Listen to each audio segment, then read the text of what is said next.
Chanakya Niti Chapter 15.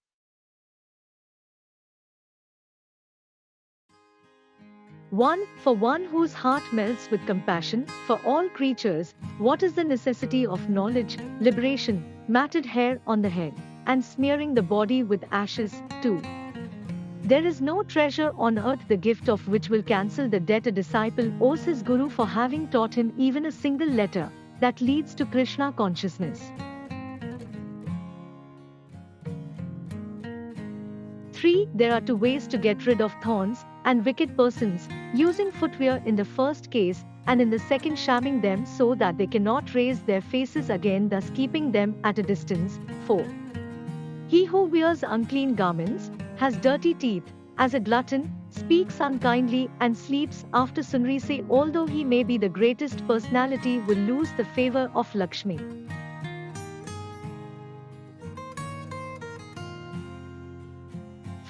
He who loses his money is forsaken by his friends, his wife, his servants, and his relations, yet when he regains his riches, those who have forsaken him come back to him. Hence wealth is certainly the best of relations. 6. Sinfully acquired wealth may remain for 10 years, in the 11th year it disappears with even the original stock.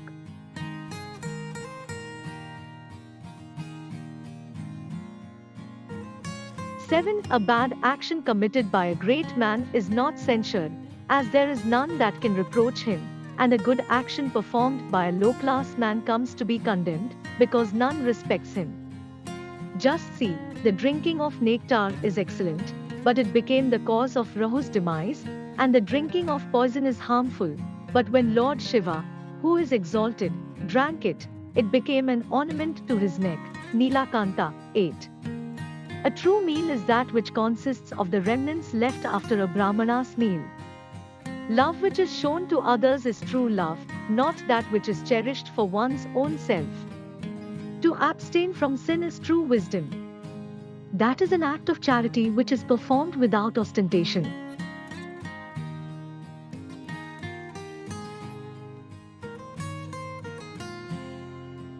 9. For want of discernment, the most precious jewels lie in the dust at the feet of men, while bits of glass are worn on their heads. But we should not imagine that the gems have sunk in value, and the bits of glass have risen in importance. When a person of critical judgment shall appear, each will be given its right position. 10. Sastric knowledge is unlimited, and the arts to be learned are many, the time we have is short, and our opportunities to learn are beset with obstacles. Therefore select for learning that which is most important, just as the swan drinks only the milk in water.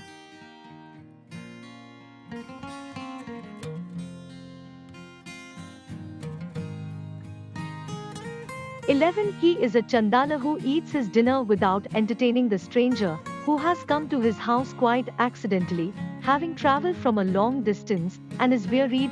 12. One may know the 4 Vedas and the Dharmasastras, yet if he has no realization of his own spiritual self, he can be said to be like the ladle which stirs all kinds of foods, but knows not the taste of any.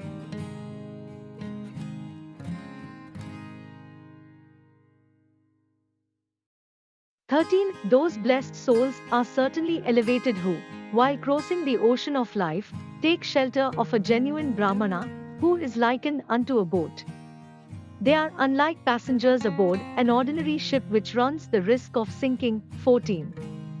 The moon, who is the abode of nectar and the presiding deity of all medicines, although immortal like Amrita and resplendent in form, loses the brilliance of his rays when he repairs to the abode of the sun, daytime. Therefore will not an ordinary man be made to feel inferior by going to live at the house of another.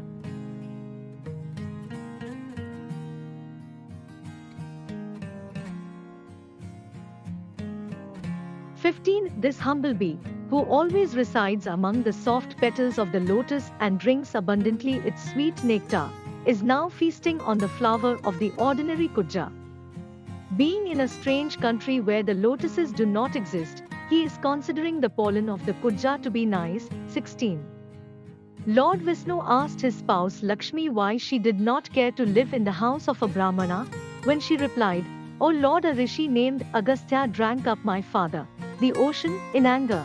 Bhrigu Muni kicked you. Brahmanas pride themselves on their learning, having sought the favor of my competitor Saraswati.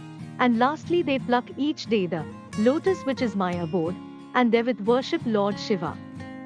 Therefore, O Lord, I fear to dwell with a Brahmana, and that properly.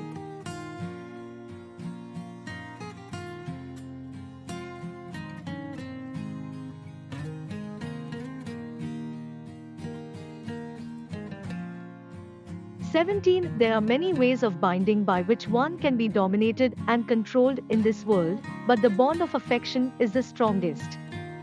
For example, take the case of the humble bee which, although expert at piercing hardened wood, becomes caught in the embrace of its beloved flowers as the petals close at dusk. 18. Although sandalwood be cut, it does not forsake its natural quality of fragrance, so also the elephant does not give up sportiveness though he should grow old.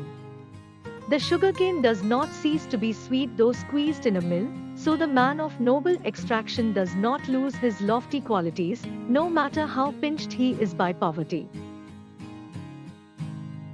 Chapter 15 end. Thank you.